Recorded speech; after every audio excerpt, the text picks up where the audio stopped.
చూడండి ఇలా ఇలా ఇలా ఎక్కడి నుంచో 380 కిలోమీటర్ల అవతల తుముకూరు నుంచి నడుచుకుంటూ వచ్చేస్తున్నారు.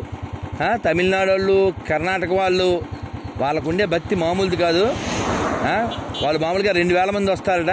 ఇప్పుడు కరోనా ఎఫెక్ట్ 800 మందికే వాళ్ళు అదే 300 రూపాయల టికెట్ తీసుకుని నడుచుకుంటూ వస్తున్నారు. చూడండి, ఇది భక్తి అంటే.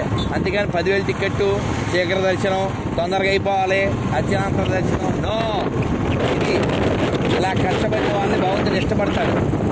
గోవిందా గోవిందా, వాళ్ళని దీవారా గోవిందా గోవిందా, వాళ్ళు గోవింద చెప్తుంటే గోవిందా గోవిందా గోవిందా గోవిందా గోవిందా గోవిందా గోవిందా గోవిందా గోవిందా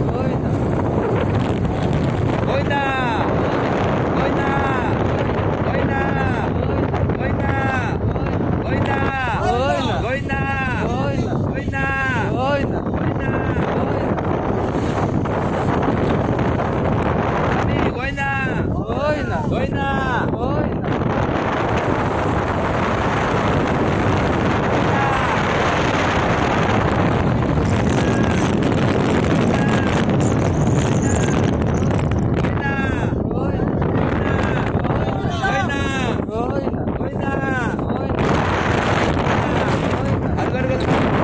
గోవిందా గోవిందా గోవిందా చూసారా చూసారా భక్తులు, ఎండ లేదు వాన లేదు అలా నడుచుకుంటూ వచ్చేస్తున్నారు 100 కిలోమీటర్ల మందలుగా. ఎందుకని?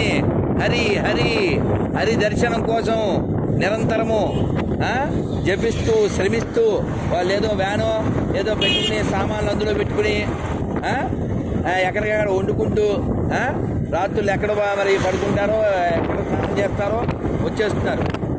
జీవయాత్ర. భగవంతుడి పట్ల ఎంత ప్రేమ లేకపోతే వాళ్ళంతా ఇలా ఎండల్లో వానల్లో పడి వచ్చేస్తారు. చలి అసలే శీతాకాలం. నవంబర్ నెల. గోవిందా. Thank you.